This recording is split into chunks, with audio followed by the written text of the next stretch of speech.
Hey guys, welcome back to my channel, Simone here. Today I'm really excited to be doing the Deathly Hallows book tag, which I was tagged by Nicole from A Beautiful Chaos of Books, so thank you so much, Nicole. This is such a really cool tag. So the original creators of this tag were Hayley from Hayley Marie Reads and Susie from Susie Reads Books. So I will link their channels down below and their original tag, so go and check them out.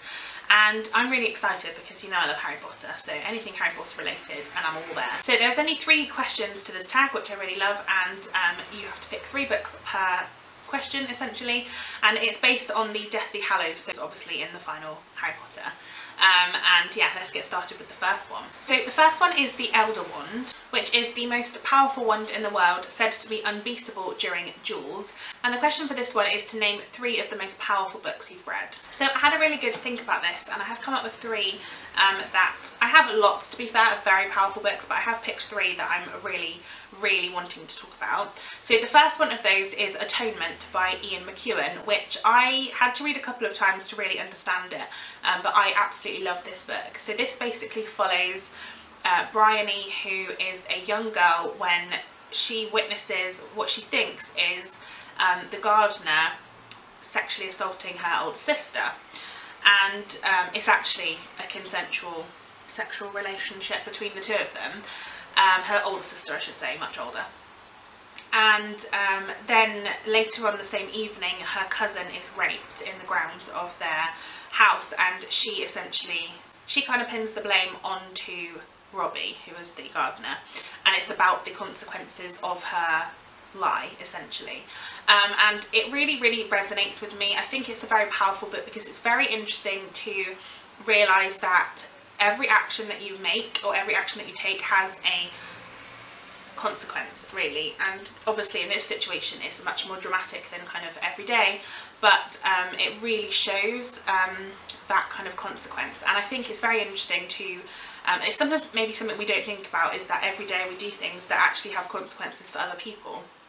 So yeah, I found this one to be really interesting, and I would definitely recommend that you go and read it because it is incredibly powerful. Then the second one that I wanted to talk about is one I read last year, and that is This Is Where It Ends by Marika Nijkamp. Now this is a YA novel that's set around a school shooting. So you follow the perspectives of 4 of the students who are essentially in the school at the time of the shooting, and they all know the boy who is carrying out the horrible act, and it's about that. And again, I feel like unfortunately these days this is much more poignant.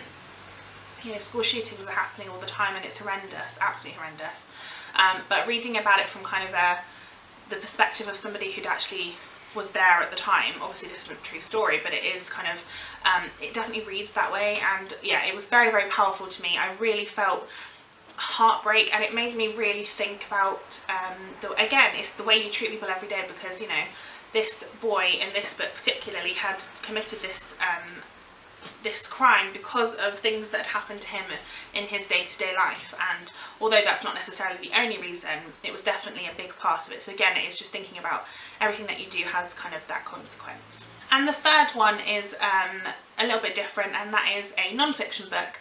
That is The Diary of a Young Girl by Anne Frank, which again I read last year in November, and really I talked about this quite a lot actually. This was not my favourite book I've ever read, but it was definitely a powerful read.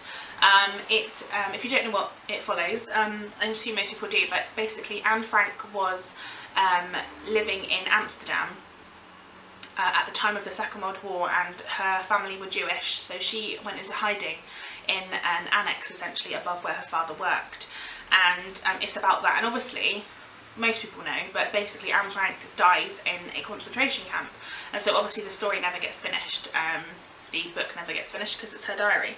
And I felt like this really depicted the kind of real life consequences of the World War on kind of ordinary people, you know, people that were just going about their everyday life, and then all of a sudden this kind of happened to them.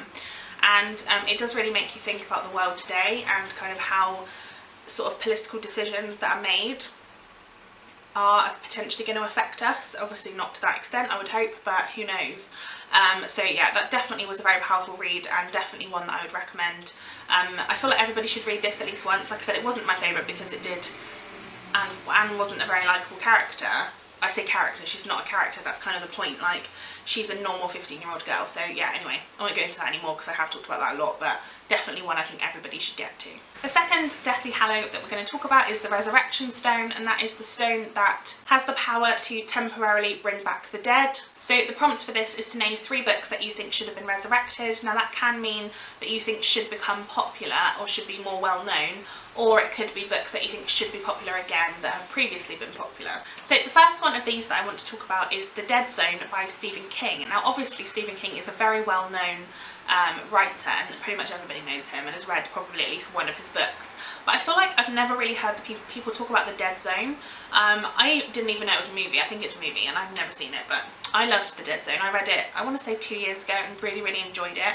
It's definitely quite a long read, but it to me was really enjoyable, and I feel like more people should talk about it. It follows a man named John Smith who gets into a car accident and wakes up out of a coma being able to see the future essentially, or he can touch an item from somebody, and like somebody who's passed or something like that, and he can know things about them.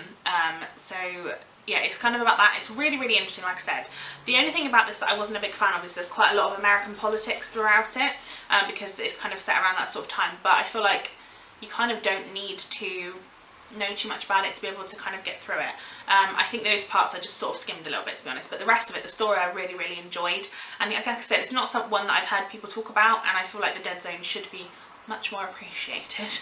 Next up is actually the start of a series, and I've not read the rest of it, but I've only read the first one, and that is Still Life by Louise Penny, which is the first book in the Inspector Armand Ganache stories, and basically it's a detective series set in Canada, and the first one particularly follows Inspector Armand Ganache trying to solve the murder of a sort of well-liked but relatively older woman in, like I say, in a small town where she has been shot through the heart with an arrow, and it's trying to figure out what happened to her and sort of the town politics and stuff like that. Personally, I really love like a cozy mystery, and I kind of feel like that's what this is.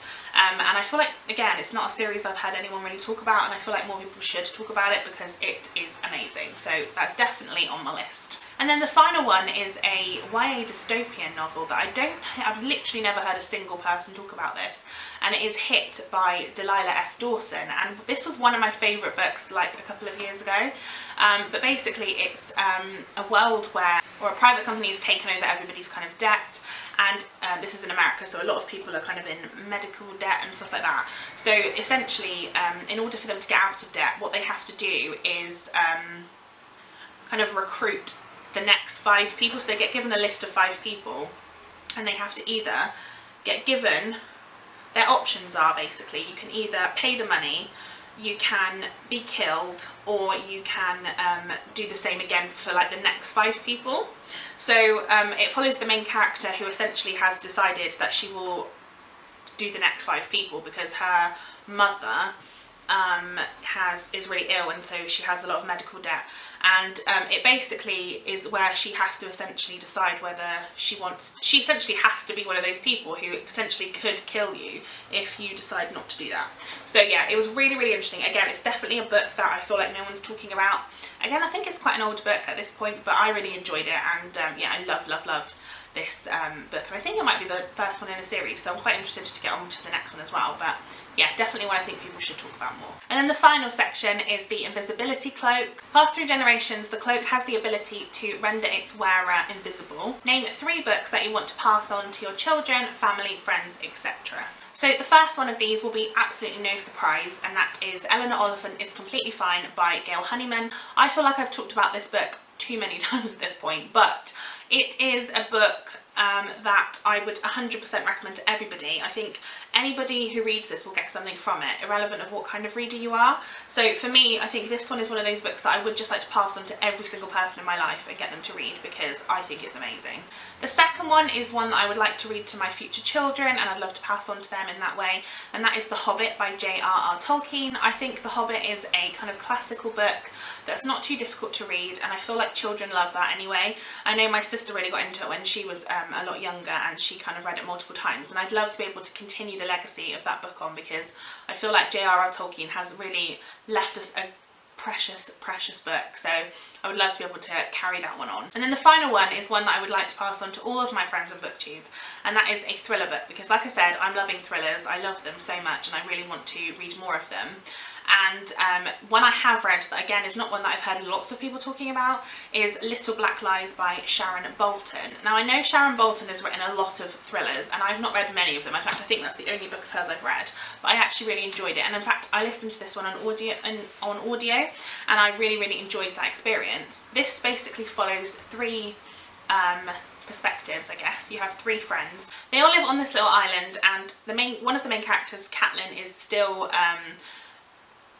dealing with the fact that her two young sons were killed by when the car went off the edge of the cliff and they died. One of the other main characters, I honestly can't remember her name, Rachel I want to say, but I might be wrong. She used to be best friends with Catelyn, but unfortunately it was her car that went off the edge of the cliff with the boys in, and they are no longer friends. And then you have Callum, who is he's a veteran basically. He used to be in the army and he fought in the Falklands War, and he has flashbacks and lots of things that he really struggles with. And basically the point of this is that young children start going missing on the island that they live on. And so it's kind of about them trying to figure out what happened, but also Rachel is really worried that Catelyn is going to try and do something to one of her children because she's concerned, obviously, that she's trying to reciprocate, shall we say. I don't really want to go into it too much because it is amazing. It's such a good book and it really talks about grief as well in a really interesting way. And it's absolutely amazing. There's also a lot of PTSD representation in this. Now my dad has PTSD, so I really saw some parallels in this and it really kind of resonated with me. And yeah, I just really enjoyed that book, and I think that everybody should read it, and I'd like to pass it on to all my friends. So there you have it, guys. That is my Deathly Hallows book tag, and these are my answers. I hope that you liked this video. I certainly love making it, and thank you so much again to Nicole for tagging me in it, and thank you to Hayley and Susie for coming up with it because it's an amazing idea. Give this video a thumbs up if you enjoyed it, and subscribe to my channel if you haven't already, and I shall see you next week for another video. Bye guys!